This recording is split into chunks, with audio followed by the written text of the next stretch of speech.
Hello, everybody. Welcome, everyone, to OrcaCon Friday night. I'm glad you all are here.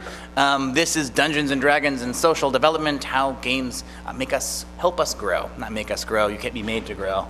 You can be helped to grow. So we're here, we're going to be talking about Dungeons & Dragons, games like it, and why it and they are such a wonderful, powerful tool for insight, growth, and change. My name is Adam Davis. I am the founder and executive director of Game to Grow. We're a 501c3 nonprofit organization based here in Seattle, and we use games therapeutically. We both use Dungeons & Dragons and Magic the Gathering and Minecraft and Therapeutic Social Skills Group. You'll learn more about that through some of the stuff that Elizabeth and I will talk about, but I encourage you to go to gametogrow.org to learn more about that. So before we get started, I would like our panelists to introduce themselves. Who are you, and what are your personal or professional experiences that make you relevant for this discussion? My name is Elizabeth Gilmer. I'm a doctoral candidate at the University of North Texas and a psychology intern at the American Lake VA. I am relevant for this panel because I run therapeutic tabletop RPG groups with veterans and children and adolescents all over the place. I'm Jeremy Crawford. I'm the lead rules designer of Dungeons & Dragons, and a big part of my job over the years that is really part and parcel of designing the rules is understanding how our game and games like it need to reach people of very different types, people with different backgrounds, different cognitive abilities, different emotional states. I have DM'd for people of wildly different ages, all over the country, all over the world. When we also study playtest feedback, I often, whenever I'm training someone to study that feedback for the first time, I'm often telling them that a big part of what we're doing is a form of psychological analysis, because it turns out people are often fantastic at telling us how they feel, but not always effective at diagnosing why they feel how they feel. And so all of this analysis that we do is, of course, about making a fun game, but it actually, for me, is much more importantly about unlocking what's going to make people feel happy, safe, powerful with the people around them, and perhaps more important than any of those things, also find various avenues to happiness through gameplay. Awesome. Thanks for doing all that work so that my job is easier. Yes, absolutely. Thanks for being on the panel. Yeah. So you guys are both professionals who use games. I'm curious a little bit about how games helped you on that journey. To be a professional game player, game designer, how did games take a part of that journey? Okay. So I played a lot of different types of games growing up as a kid. I actually didn't get introduced to D&D until graduate school, and then pretty much immediately started playing 6 hours every Sunday with my friends, because it was grad school and you could take those 6 hours and then just stay up late another night doing all your work. And it was really cool, to get to, this was like right when I started graduate school. I didn't really know anybody. I was in a totally new town. I just moved states. Grad school is hard and different than anything else I'd ever done. And so having this space where I could just kind of like jump into fantasy and forget that I had a giant paper due and get to know other people in this place that felt very real, like you were having these really real connections with people, but there was enough of a structure and enough of a fantasy element that it didn't feel as stressful as just like, let's get coffee and learn about each other. So that was kind of my introduction to D&D, and then very quickly heard about y'all's work using it in social skills, and then had the opportunity to apply it with girls who'd experienced trauma at a children's advocacy center. And just like, I remember my first group, we had referrals, so I didn't know the kids very well because most of them were referred from other therapists. And like that first group, they sat down, we were making characters, half of them really didn't want to be there. And we started kind of making the characters, and I remember one kid put that like her personality trait was that she was angry, and her flaw was that she was depressed. And I was like, oh, this is gonna work. Like, this is going to do something. We're going to get to challenge this. So yeah, I think that answered your question. I started playing D&D when I was 6 or 7 years old. My sister introduced me to it, and it was immediately powerful for me, not only because of just the fun of heroic high fantasy adventure, but I was a very introverted child, had difficulty making friendships early on. I mean, my mom to this day, she likes to tease me now. She was very nurturing then, but so she teases me now that I would come home from school and basically say, I have no friends, when I was like 5 or 6. And it was amazing that D&D unlocked for me the ability to connect with people because we were solving problems together. And what I found is I basically was like missing whatever gene allows you to just start having small talk with somebody. But I could sit down with people and solve a problem with them. And then that ended up being a door to all sorts of other socialization. And then I figured out all that other stuff. But it was really amazing that D&D in some ways was pivotal for my early social development, in addition to introducing me to all sorts of funky words I probably would not have learned otherwise. It was, an elementary school kid who knew words like melee and milieu and, spell component and verbal and somatic. Very strange child. Were you playing D&D when there was still a lot of questionable satanic panic around it? Oh, yes, because this was first edition D&D. I started late 70s and early 80s, and there was a lot of satanic panic, including from my stepbrother and sister's mother. She kept telling them when they would visit her that, oh, your new brother is playing that satanic game. It speaks very well of my mom that when she was, hearing all of that, she just simply sat down with me and said, so, honey, I hear that this game is satanic. Can you tell me a little bit about that? And she and I to this day are super close. And I just explained to her as best as I could as a little kid that, well, Mom, in this game, we team up and we fight the bad guys. So I don't know how we're on the side of the devil in this game, because we're usually killing devils in this game. And that was enough for her. She said, sounds great. And plus, she ended up, with my stepdad, hosting a lot of our early D&D games that I DM'd. And she would often watch it. And so she saw very quickly that it was this wonderful way for me and my friends to connect with each other, to laugh, to tell stories. She was always amazed because she would listen into the story and she'd say, well, did you read that in the book? And we're like, no, we just made that up, which for her then just meant keep doing that because she saw there was so much creativity involved that there was only upside, I think, in her mind. I grew up in South Texas, and I'll tell you that the satanic panic lasted until I started playing in the early 90s. Oh, boy. I was at Boy Scout camp learning how to play for my older brother, and the scoutmaster literally came over and shook our tent and said, stop doing the devil stuff. Wow. So 20 years later, Texas catches up. Wow. But I think it's great that a lot of us had an older person sort of bring us into the game, and that's that sort of older person modeling is a great way for us to be invited to a different social group. I'm curious what you think it is about the game, what rules or aspects of it that make it such a great tool for that inclusivity, maybe the opportunity to participate with someone older than us and learn? Well, not only was I introduced to the game by somebody older, but I fairly consistently, as I was growing up, was playing with older kids and then young adults. I mean, at one point, because of an ad in the local game store, where a DM was looking for more players, I ended up the lone high school kid in a D&D game that was DM'd by this young woman at the local university, Cal Poly in San Luis Obispo, and all other college students.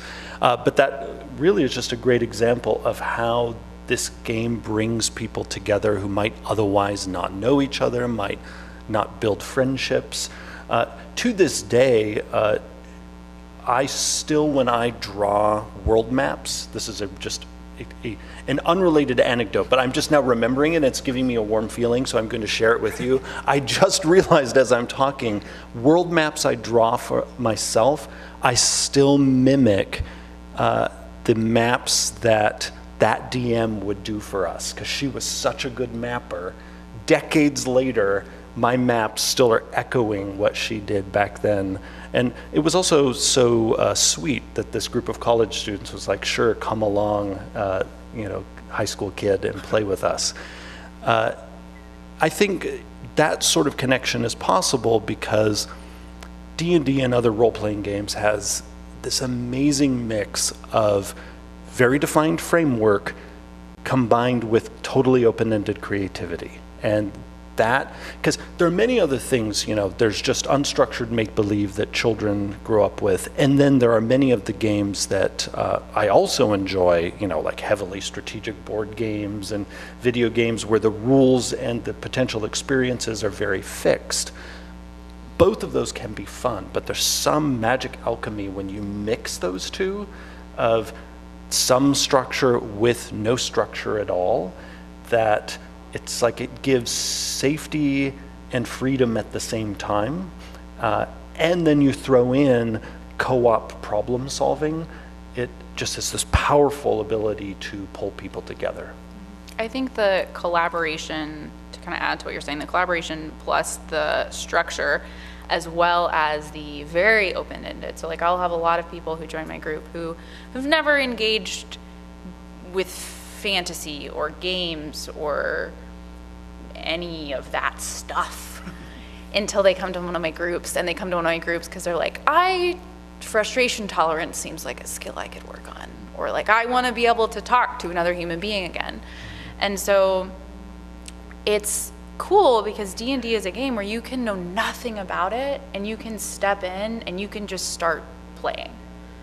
You don't have to know every single one of the rules. Like I played with my parents and my dad loved it because there were books of rules that he could learn, and my mom loved it because she didn't have to learn any of the rules. Mm-hmm. Like I would tell her when she needed to know a mechanic.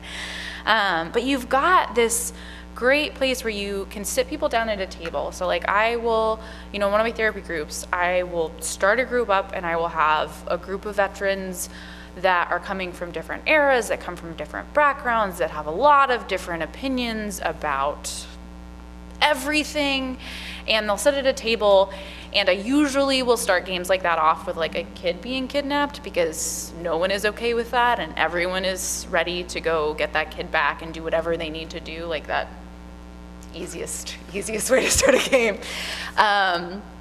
And like immediately everybody is on board. And by the end of that game, these are people who will come in and they say, I don't talk to anybody else. I don't want to sit next to anybody else. I don't engage with anybody else. I just get really angry. Everyone else is stupid and I don't want to hear their opinion.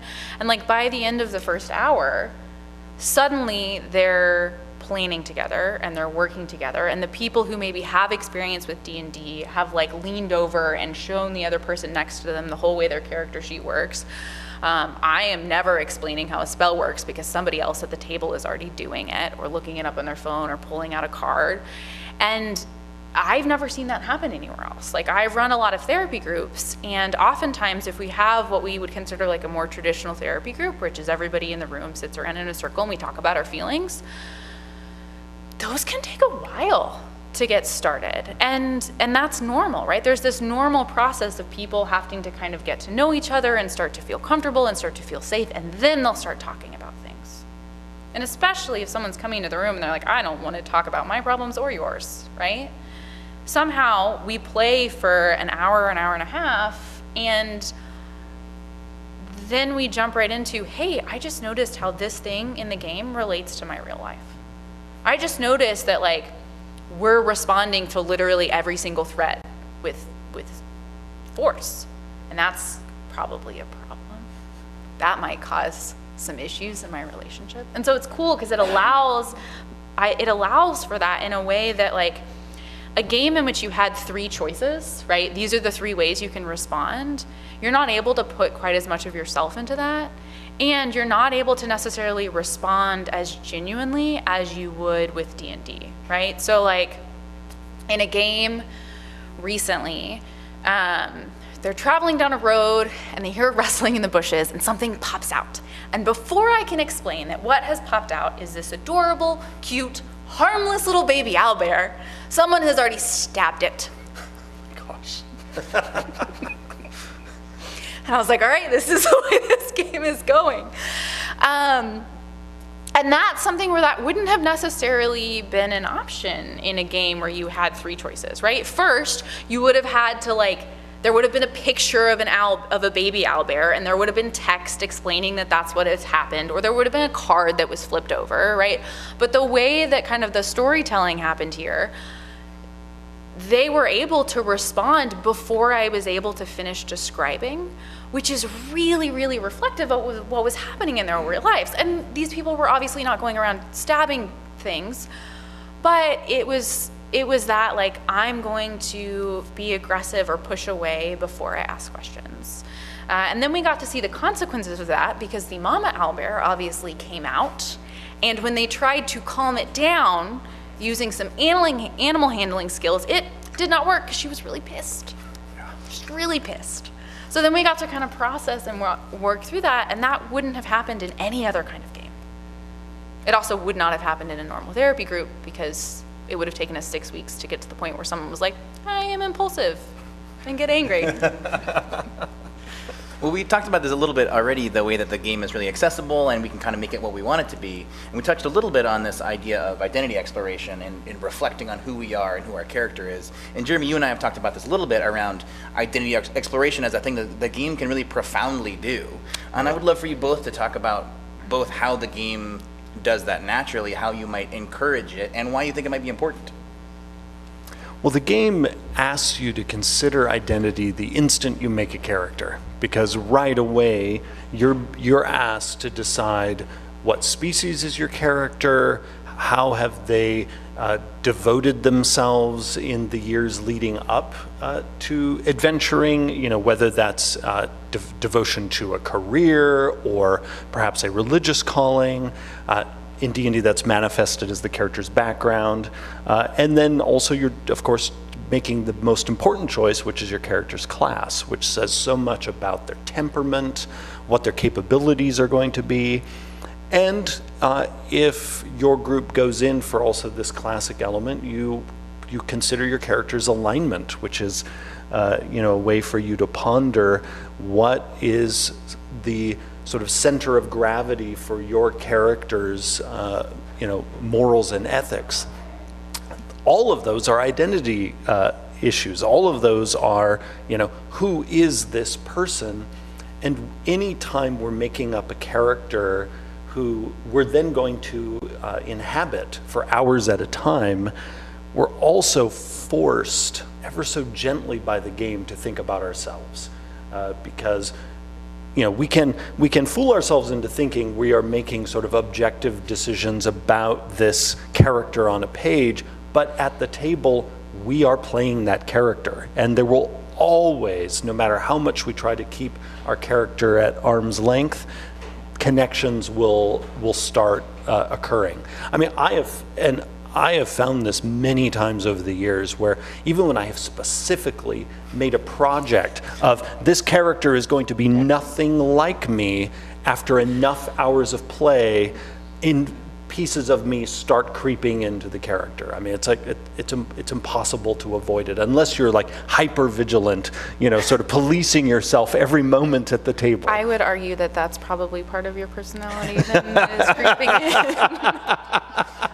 I have the exact same phenomenon. I play a lot of my games with Adam Johns, the other half of the executive team, and he will call me out. He's like, Gragnold just revealed the same thing that your previous characters did, which is unsolved issues with your parents. I'm like, you're right. Gragnold also has dad issues. Yeah.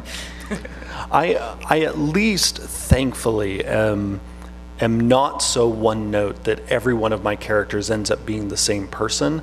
Really, what I have discovered is I have 3 characters I end up playing. I always end up playing a crotchety but heart of gold old man or old woman. or I play a very exasperated but beautiful young man or young woman who is sort of sassy, but also has a heart of gold.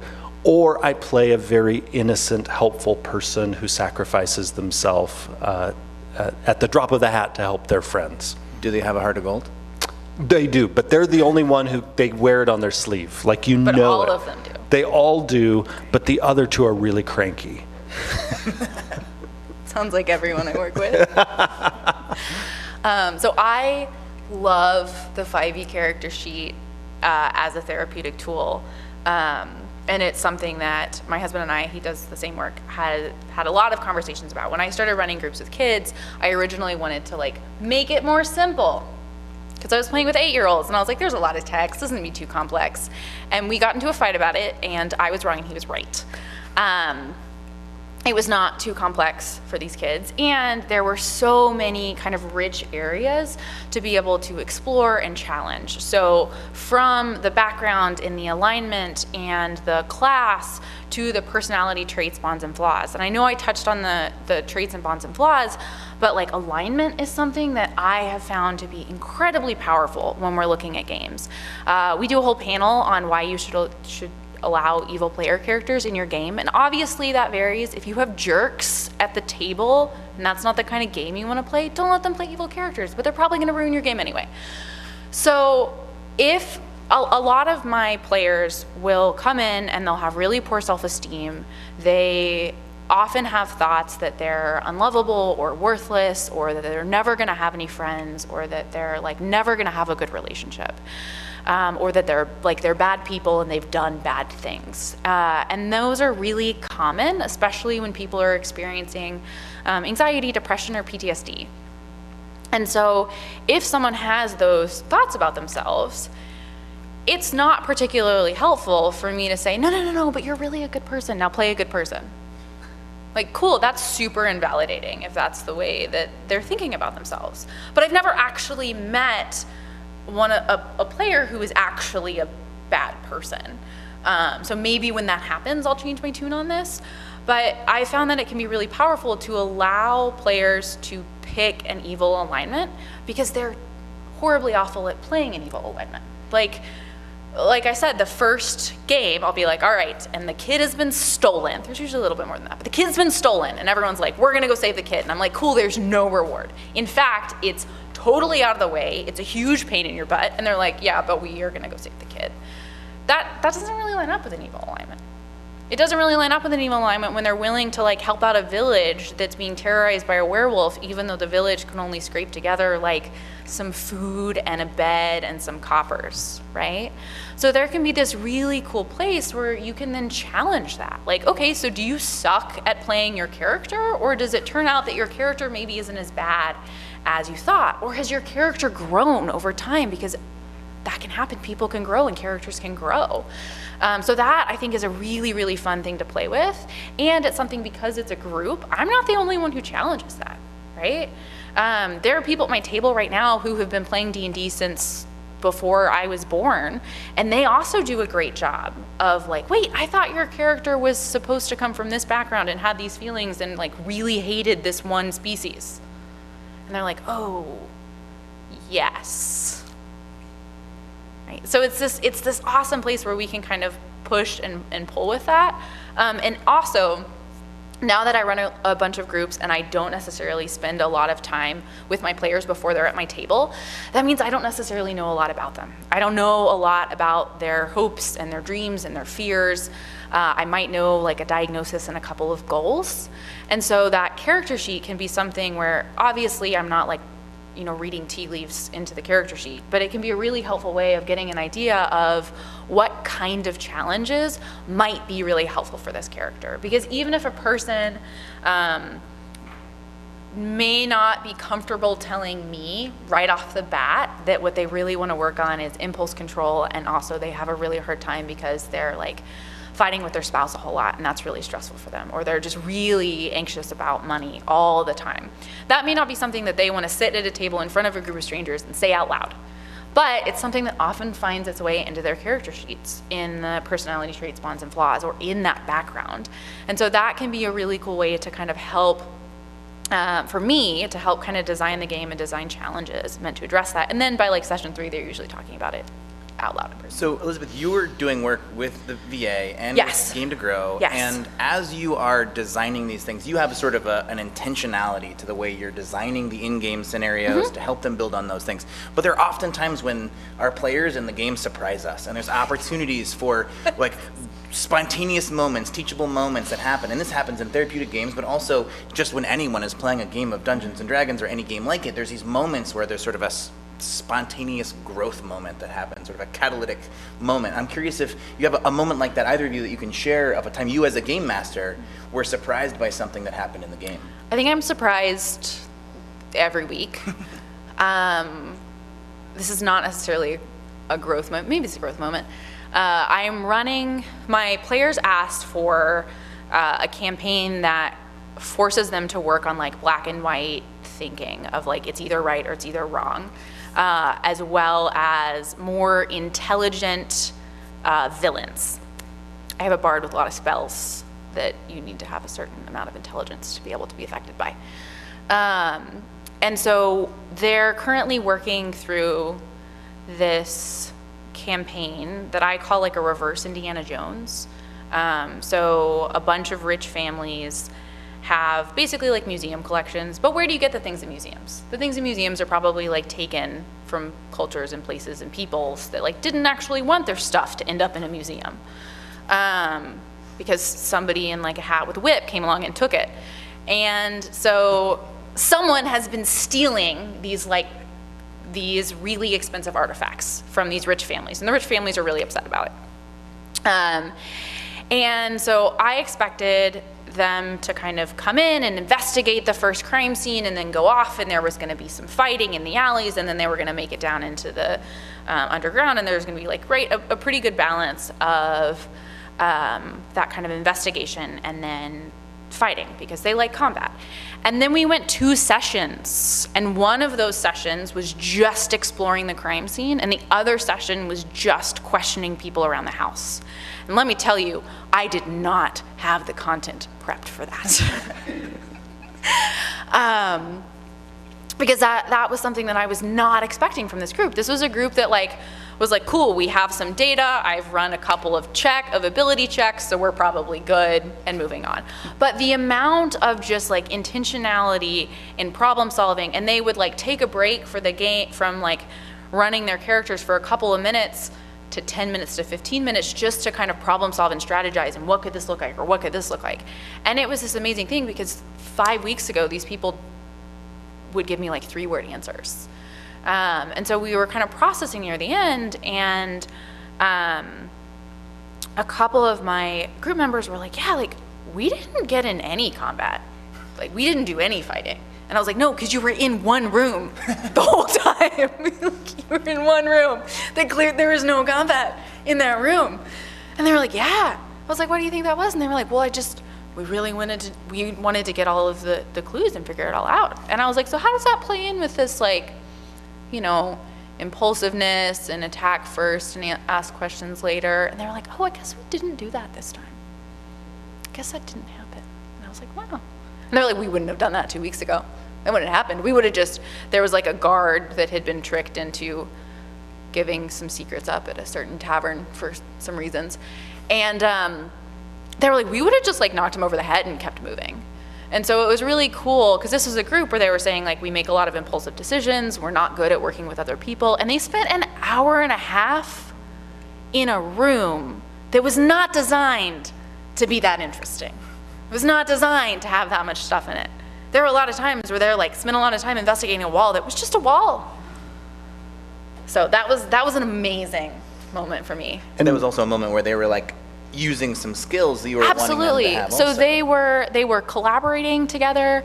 They were really slowing down and kind of thinking through not only what do we need to get out of this room right now, but also like, how is this going to impact? They spent about 20 minutes negotiating their contract with the family that hired them, and the contract involved, if any of us die, you have to pay for a necromancer to revive us. And I was like, all right. And then they rolled like a 24 on the persuasion check, and I just gave up and added that to their contract. But they wanted to know like the market value of things, and they were checking into each of the other things that were in the room. And so this was a really kind of detail oriented, whereas before it was like, all right, point us towards who we need to hit over the head, and then we'll keep moving, right? We'll collect our gold, we'll move on to the next town. They also have collected kind of a menagerie of animals. They have the other baby owlbear that they did not kill after they killed its mom. It's named Roadkill. It's their pet now. I think it's treated better than any other member of the party. Like, whenever they make sure he's well fed and has a place to sleep, doesn't matter about anybody else. So, That's awesome. yeah, it was amazing.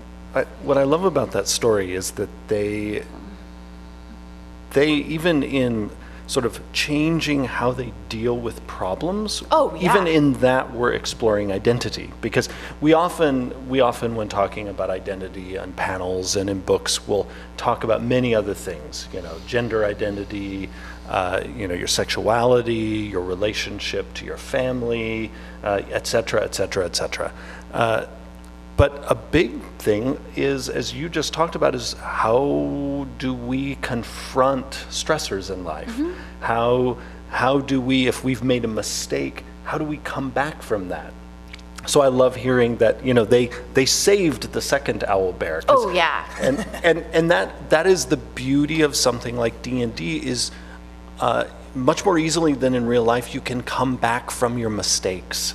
It is a safe place to actually explore, especially if in real life a person has a tendency to be so embarrassed by a failure to actually want to run and don't believe it's possible for them to succeed. But I feel like in a game like D&D, we can actually do a test run of, even though I blew it, I can actually do better. Well, and you get explicit feedback that you don't get in other contexts. Right? So like, if we're friends and I say something that offends you, you might tell me, but chances are you won't. And if I don't pick up on those cues, I may have no idea that I've like caused this chink in our friendship. And so like D&D has this nice piece because you're playing your characters, which gives you a little bit of psychological space. So chances are, if I'm pissing you off through my character. So your character can then talk to my character, and we can work on conflict resolution that way. But we're also around, at least in my games, you're around this table. I'm there, and I'm like, oh, I noticed this thing that's happening. Let's pause and explore. But you have kind of the possibility to get feedback. So there's one person in my group right now who will claim probably forever that he doesn't care about anybody else, but he does a great job of, someone will bring up and they'll say like, yeah, I have a really hard time making friends because I am really pushy, or I have a really hard time making friends. I think that just like, nobody really likes me. I think I must not come off that friendly. And he'll jump in and say, well, that's not how I've experienced you here, right? Like, that's not how I've experienced you in this group. And as a therapist, I can tell you those things all day long, but I'm paid to be your friend, right? Like, that's not how that works. It's so much more powerful to see it in the group. And with D&D, you are watching yourself make decisions, and you're watching everybody else make decisions. And I don't know if y'all have ever watched any kind of sporting game or a movie where you sit there and you are telling the characters or the players that they're making all of the wrong decisions. It's so much easier to see those things when you have a little bit of space. And that's something that D&D does for you, right? Like, you get to pull back. I can play with how fast or slow things are moving. If someone has a really hard time making decisions quickly, I can speed up the game pace so that they're forced to make decisions a little bit faster. If someone tends to jump in impulsively and I want to allow them to kind of explore what would happen if they had more time, I can slow that down. So I'm going to ask you to tell them some tips and tricks, but I want to give Jeremy a chance to answer his spontaneous moment if you have a story that you thought of. Oh. And I'm going to get you to tell all those tricks that you're thinking of right now. So I think I am surprised in every single game I DM. And part of that is just that's the nature of D&D, that players are endlessly surprising, but it's also how I DM. I make sure that I have not prepared things so ruthlessly and in such a constricted way that there's no space for my players to improvise. So You allowed doors in the hallway? that's right. There's not this. That's right. And I always come to the table ready for the players to communicate to me, either through words or non-verbally, what it is they actually want to do at the table. I will have a plan, but for me, I am ready to toss my plan out the second the players come up with something that's more amusing. And so for me, I often like to say that people tend to think, oh, DMs are big talkers, but I actually think the best DMs are good listeners, because we have to listen very carefully, not only with our ears, but also with our eyes as we watch what makes people smile, what causes players to recoil, what causes them to lean in. It's when we pay attention to all of that that we can start responding to those cues and create an environment and a story that engages the players and really turns them into the storytellers. And then really the DM is just there to sort of help keep things moving, to throw in new complications, to make sure the jokes are still rolling. A very recent example of being surprised, of setting up a situation where anything crazy could happen, was my most recent Acquisitions Incorporated game that I DM'd, where, and if anyone hasn't watched it, I just realized now I'm going to spoil the best part of the episode, because you can watch it on YouTube.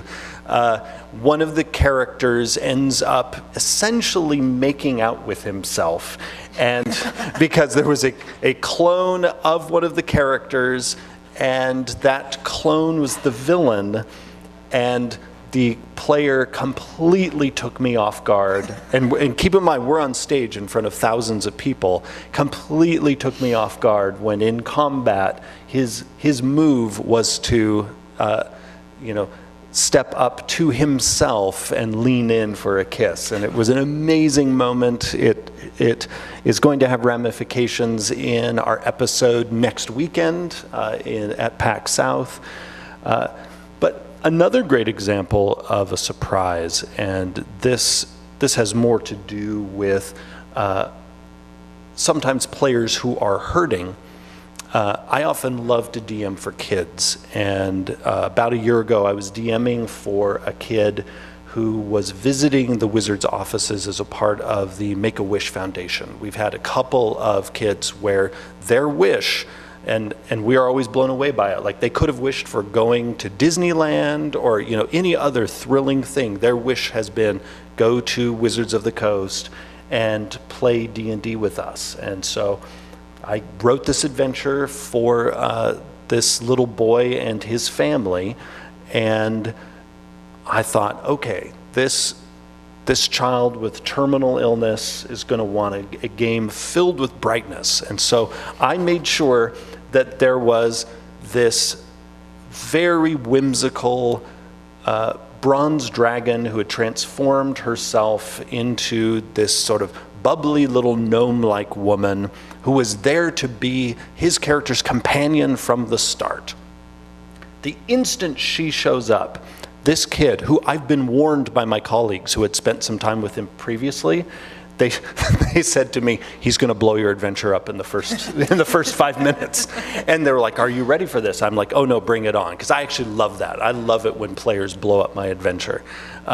And the instant this character showed up, who I had carefully crafted, to be his friend in this adventure, he pulls his weapon on her and is like, I don't trust you, get out of here.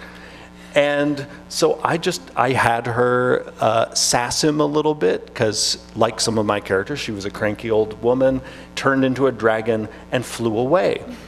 And the little boy just sat there looking at me shocked, because he was enough of a D&D fan that he knew when I described the color of her scales that he had just scared off a good dragon who was there to help him. His shock, I could see, gave him a sense of disappointment, But then throughout the adventure, I took that and really what I was sensing from him, and this is what I was talking about earlier, we always need to listen to our players. What I got the sense from is he wanted a sense of power that it was his own. And so really then the adventure became about his character on his own making a series of choices that ended up being heroic. He ended up saving this ancient knight who had been trapped inside this temple. And so by the end, his character felt capable, powerful, and I made sure that even though there was a failure at the beginning, he had many chances to experience success later. I say that, by the way, having DM'd for kids so often, I've noticed adults are often tempted to spare kids any setbacks, which I think is actually a terrible mistake. And I say that not coming from some kind of like school marmy, like, those kids, you need to eat their vegetables and they need to have a lousy time to see what life's like. That's not where I'm coming from. No, I think kids need to experience in a game like D&D, especially which is a safe environment, setbacks so that they can experience being powerful and smart. I mean, the only way they're going to actually have a sense of accomplishment is if there's some obstacle that's been put in front of them that they've overcome. For me, the main issue for us as people who DM for kids, or for people who, might have struggles with, they don't handle failure well, that sort of thing, is it's on us to then just make sure we fill our adventures with tools and people who can help if they want it, but also not push that. Because again, as I found in the case with this little boy, really the story he needed was that he could be effective on his own. So we've talked a little bit about how a good game master, no matter whether they're playing in a therapy context or for kids or for adults, has to listen. They need to be attuned, which is part of the training that we have at Game to Grow for our facilitators. We teach attunement. I'm curious what other sort of tips and tricks for the audience and the people watching at home you might want to give them, not to be a therapeutic game master by any means, this is not a training, but what are some actionable tools besides, listening of course is good advice, but what are something that a game master could do to make their game more open, more just to improve the capacity that someone could use it as an opportunity for growth? Mm-hmm. So I'm sure that you've heard of Session Zero. I think it's something that everybody talks about now, and but I think it's so important that I want to kind of plug it again. It's really important to know the kind of game that you and your players are planning on playing, right? Because if someone is trying to play a heist and the other person just wants to murder everything, right? Like those are both perfectly fine games and they don't always work well together.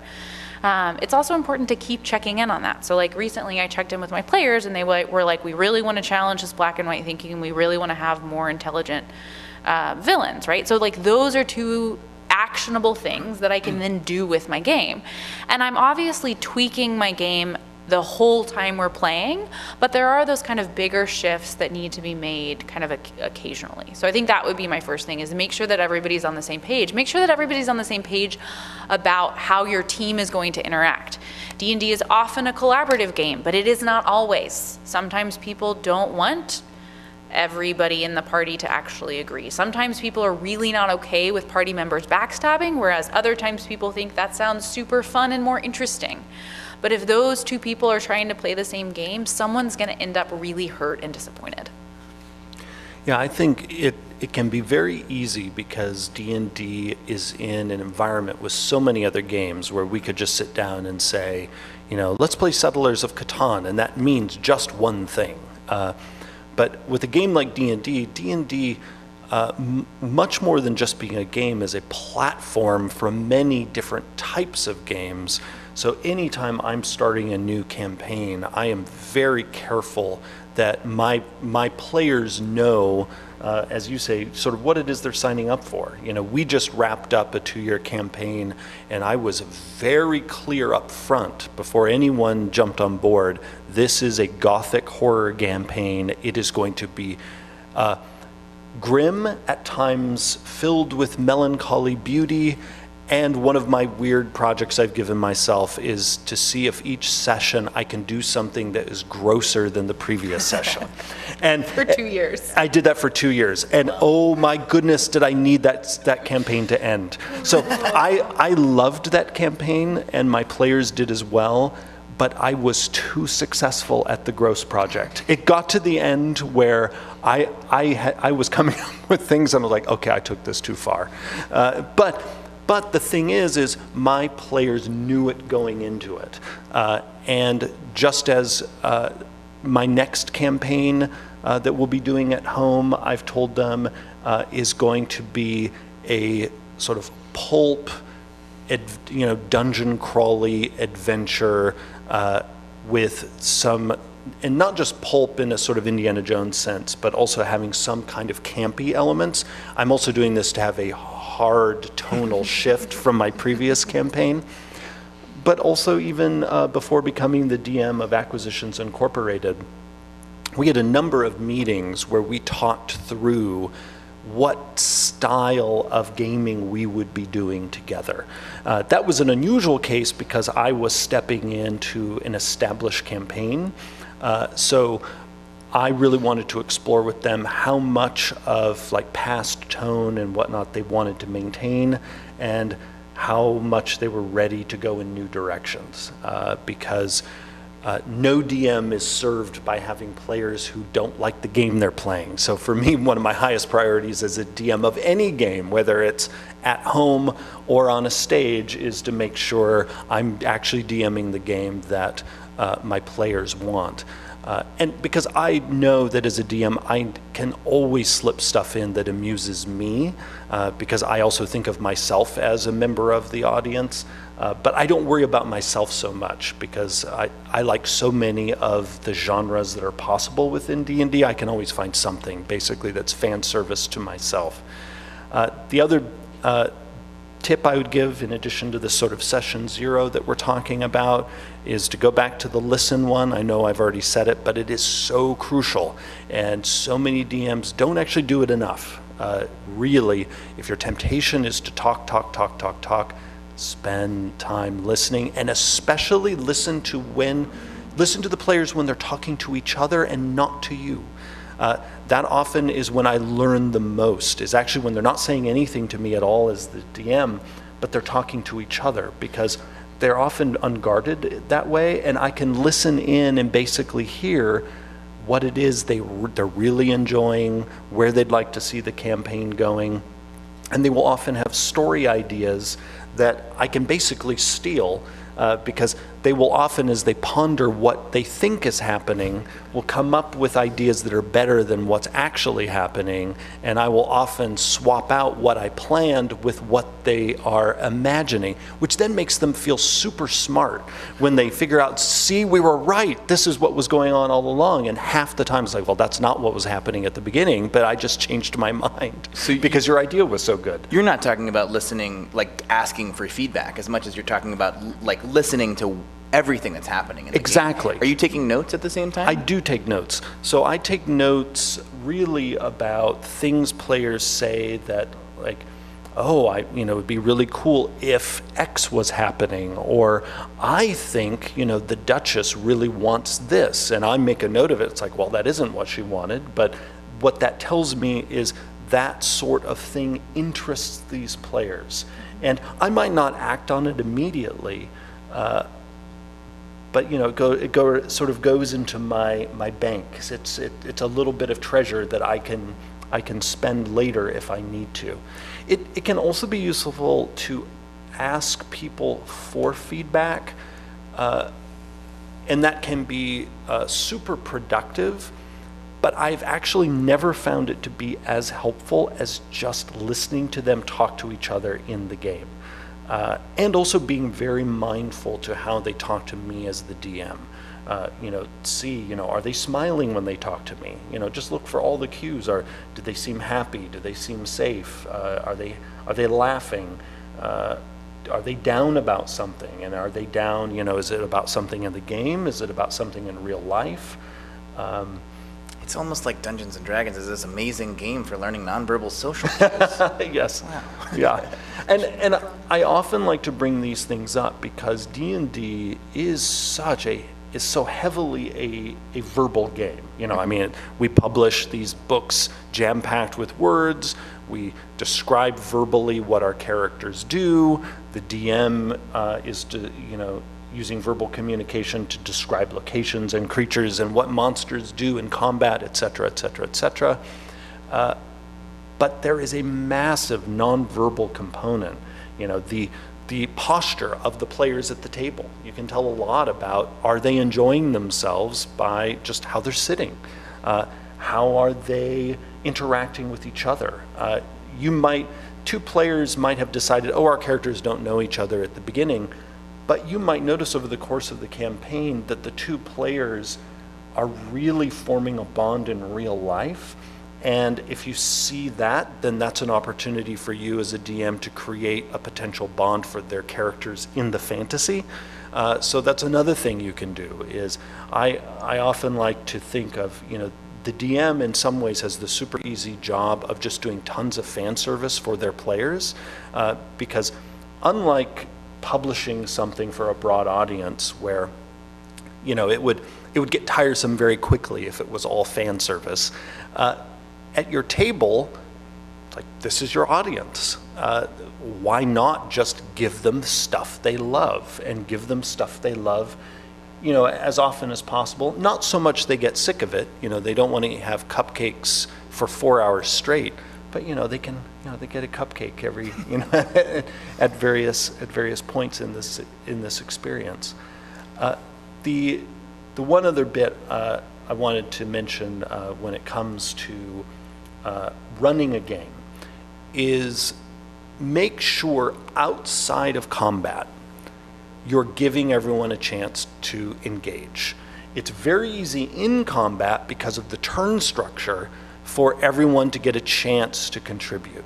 To me, the danger is when combat is not going on. It's a social situation, it's an exploration scene, it's an investigation like your group. Make sure as a DM that in a way you're serving as a good host. You're making sure each of your guests is having a chance to say something. And so I regularly sort of, in my mind, I'm thinking, I'm constantly going around the table. Has Anna had a chance to say something yet? Has Jerry said something? Has Xavier said something? And if I realize, okay, the last 10 minutes, these two, their little side scene has been consuming a lot of time, I then need to pause it at some point and say, okay, and now what are you guys doing? That's not only important just to keep the action moving, but to keep the people engaged, but also to keep them having that feeling that they're seen, because they're not just players, there to have a good time. They're also friends and humans who just need to have that sense of, I got noticed. Can I jump in I'm there? valued, please. So one of the ways that will often happen at our table, because sometimes we have people that are really comfortable speaking up, or we have people who are not comfortable speaking up and they've never played the game before, and so they will respond in combat, but then no other time. Is as a DM, if you know that about your player, you also hopefully know some of your player's strengths, and you know some of their character strengths. And so sometimes we will design encounters around some of those things. So there are things you can do in the game to kind of artificially, right? Like sometimes people step into traps and magically lose the ability to speak if they've been speaking for a really, really long time. And that you can't use that every week, right? But sometimes it can be, you can design things in the environment or in the story or in the game to really highlight one character. Maybe one of your characters has this really cool spell or this really cool skill or ability, and so being able to get through the next room or being able to convince this person to do this thing, they really need that skill. They really need that ability. They really need that particular characteristic to be able to help kind of move things forward. Maybe they're the only one who speaks this language. So there are things that you can do, especially if you're running kind of a longer story, and you have this idea of, you're like, okay, man, these two people are really great problem solvers, they're really good at speaking up, but I want to make sure that everybody else has a little bit more of a seat at the table. And that doesn't mean that the thing that the person is being highlighted for should necessarily be this walk in the park easy thing. Like, think about, you were talking about this a lot, think about the things that you are most proud of in your life. Did someone hand them to you? Probably not. Right? And so having some challenge and having some struggle is a really, really important part of that. Having the support of everybody at the table, even if it's everybody at the table is not able to speak or doesn't speak that language, and they're just like silently giving you the support that they can, that can feel really good and kind of help power someone through. So we have some time left, and I would love to toss to the audience to have an opportunity, if you have some questions for the panel around maybe your home game, how it can be better, or just about the experience of the people here on this panel, I would love for you to raise your hand. We will probably repeat your question back to you. That's for the camera, just so you know that. Your question right here. Yeah, I'm really interested in something you mentioned about, I think Elizabeth, you mentioned that your characters, the players had become a lot more thoughtful and less impulsive. Can you describe like the opportunities you gave them to discover that they had that capability of being more thoughtful? Yeah, so it happened over kind of a... So the question. Oh, sorry. The question was, how did you encourage your players to become more thoughtful? The story you were just telling, how did you encourage that versus just them doing it on their own? Yeah, so some of it is them just doing it on their own. And some of it is D&D allows you, right, to really examine what's going on. So in my therapy groups, it's an hour and a half of gameplay and about 30 minutes of processing for the adult groups. We don't do that for the kid groups, but for the adult groups.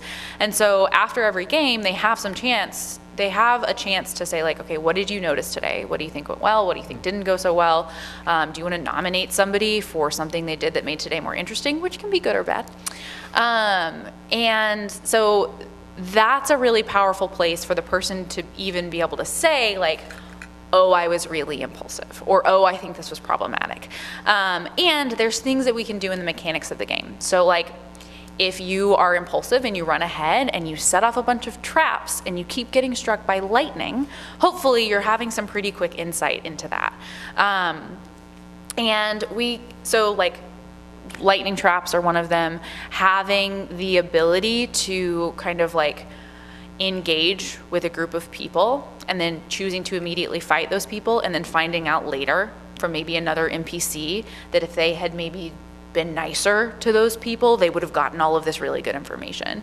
And so the story in D&D can really allow for kind of the slow building of insight as well as continued opportunities, right? So like if I just immediately fought all of those NPCs because they looked at me funny and I thought maybe they were the people we were supposed to go grab, and so I just like immediately pulled up my sword, it's not like that it's over. Right? Next week, I can have a similar opportunity. We kept walking through those woods, things kept rustling in the bushes, and everybody waited for me to explain what happened before attacking next time, right? So you've got this really cool, where it's not just modeled learning, where I'm not telling you, hey, be less impulsive.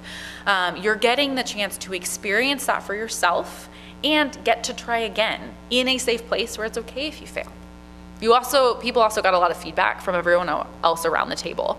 Because the idea is sometimes being impulsive can be good and useful and helpful, right? A lot of the friendships I have are because I am bad at not talking. And so I like started talking to people. So having that kind of balance of the game can both kind of reward or punish in some ways that impulsivity, and then getting the feedback from people around the table. So like I said, people were able to say like, oh man, I really loved how your character did X. Sometimes people would say, man, I thought it was hilarious how your character just immediately shot off that fireball before we had a chance to figure out that like that was not the right door. And the person was like, yeah, I'm really sorry, like I'm working on being impulsive. And they were like, yeah, like I guess, but also it was interesting, it was funny. So like it was a cool thing to see in the game. And so you're getting kind of both of those pieces, which I think is really powerful. Any other questions?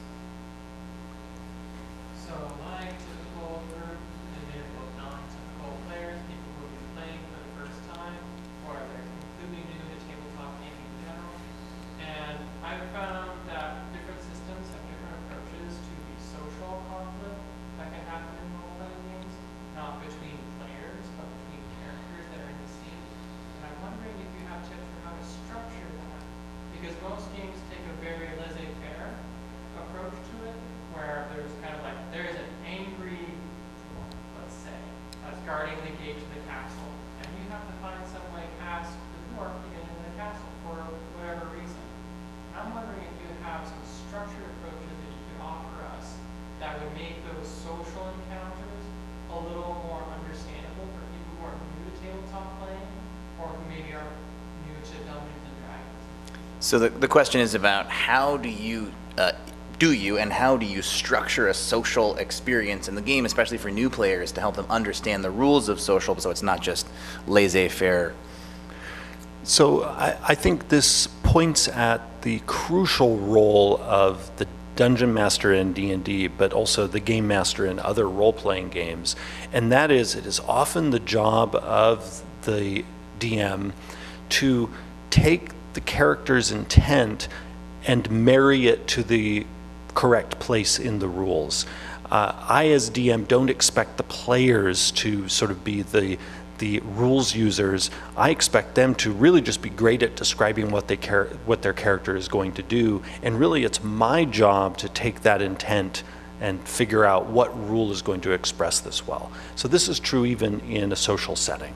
In D&D, for instance, what I will often do with my players is, I might describe that angry dwarf guard, and I'm thinking, with especially my home group, unlike many D&D players, they're actually unlikely to try to kill this guard. So I need to already come ready for this to be sort of a game experience that doesn't involve violence. And D&D provides tools for this in the form of the different social skills: persuasion, intimidation, deception, performance. And so what I will often do is listen very carefully to how the players describe what their characters are doing in that scene. Are they browbeating verbally this dwarf? Are they trying to convince the dwarf to let them by? Are they amusing the dwarf with what they say? Are they lying to the dwarf? And so once they've role-played a bit and described what their characters are doing, I will almost always cap it by then asking them to make an appropriate skill check. And then I have that check essentially determine how successful they were at achieving this goal that they've expressed either directly or indirectly through their action, what it is they're trying to get. Now here is also another tip I'll give related to this sort of thing. I will almost never have, especially in a social situation, success or failure determine whether something's going to happen. Because typically, for the story, you want things to keep moving. And so, if that dwarf is guarding the entrance into the dungeon that is supposed to be the entertainment of the night, I do not want the failed roll to mean they don't go into the dungeon. So instead, usually I'm using the roll to determine the nature of their entrance into the dungeon. Like if they fail their persuasion roll, well, they just piss that dwarf off. He might let them in, and then I might decide, because they failed that roll so much, that he goes off and tells some bounty hunters to run in after them, and so now there's a complication. Or the dwarf might attack, or the dwarf might could have pushed the button that turned all the traps off in the dungeon, but instead, the dwarf left all the traps on, that kind of thing. You can use a simple social role to then determine the flavor of what's going to happen next. But again, the key is, as DM, you often need to be the one who asks for that role, because the players otherwise will just role play, which that can be fine, and there's nothing wrong with doing that. But I find even in a role play heavy scene, and even when you have players who are great improvisational actors, it can be really great to crystallize what's just happened by bringing it back to the game and saying, okay, now give me a persuasion check, give me a deception check, and we'll see what little curveball the 20-sided die might throw us. And also crystallizing that, like you said, can also help new players start to understand, oh, there are a multitude of different tactics I can take, and my DM is just going to ask for the check depending on the type of tactic. When we have especially when I have an all new group, it can be kind of challenging at first because it almost feels too open. There are too many options. I don't know how to respond. So sometimes they'll be like, okay, I guess I'm going to fight everyone, or I guess I'm going to try and talk to everyone. So it can also be okay to brief your players about if they're feeling really stuck or they don't know what to do, like there are a couple of different options you can take. Like why don't you look at your skill list to see like what you might want to try. I'm going to chime in on this too. As we run, a lot of our groups are for kids with social setbacks for one reason or another, so we have a lot of anxiety. And oftentimes when our players are role-playing, they're doing so at great personal risk and stepping pretty far out of their comfort zone. And a lot of new players are that way, especially if they're new to role-playing. And so one of the risks that comes up is a player will really try to role-play their character, and they will, especially if they're trying to convince this angry dwarf that they should be let in. And then this player is role-playing their character, their confident, heroic character, and then you say, awesome, roll the dice, and then they get a low roll and you say, you did a terrible job. Then they internalize that, I did a terrible job trying to role-play that character, I wasn't confident, you know. So there's a trick to rolling and then reinterpreting the results. So we have players who do that big, exciting moment where they play out their heroic character, and we might not even have them roll, but when I do, I make sure that if they roll low, I say, okay, that thing you were trying to do doesn't actually happen. You did an amazing job being confident, but that was a 4. So what happens that made that totally go wrong? And then they can have the creativity to claim how it messed up. So I'll have kids like, well, I was trying to be confident. I was really confident, and then a fly landed on my face, and then I slapped myself in the face. And then the guard laughs. And those kinds of moments, you're giving the narrative control to the player, which then means that you're not shutting them down if they do a bad job on the roll. And and I love that because in D&D, to me, about the only roles in the game that I think should sort of be binary, you know, succeed or fail kind of things at the game table are attack rolls. Because the system is very defined on how attacks work and whatnot. Although even there, I think it's great for groups to describe what's happening in the battle. But all of the roles are really just narrative invitations in my mind. Always a chance to not only determine how well did something play out, but the number is also, as you describe, an invitation to stretch your narrative. You know, like, oh, we thought it was going to play out this way, but the die just told us, nope, there was suddenly a sharp turn in the road. And I will often not use the words succeed or fail with a roll that is not an attack roll or a saving throw. When it comes to a skill check, once in a while I might use those words, especially if it's sort of a throwaway scene, but almost always, because I as the DM know the target number they're rolling toward, and I will almost never tell them the number. So it's actually in many ways irrelevant to ever say the words succeed or fail to them. What's important is just see the number and help use that as an interpretive tool. You know, did this turn out, you know, brilliantly and smoothly, or did it turn out still mostly the way they wanted, but with some often very amusing complications? I love that. I think it's really fantastic that you, rules designer for Dungeons and Dragons, says don't tell them what the role should be and use it as a narrative element. I think a lot of people who are coming to the game are really trying to follow the rules as written and try to make sure they're by the book. And you just heard it. Don't worry about that. I love that. So our time is just about up. If you want to learn more about Game to Grow and the work that Elizabeth does with Game to Grow, please follow us on Twitter at GameToGrow, Game to Grow. You can also learn more about us at GameToGrow.org. How can they follow you both and keep you on the radar? Yeah.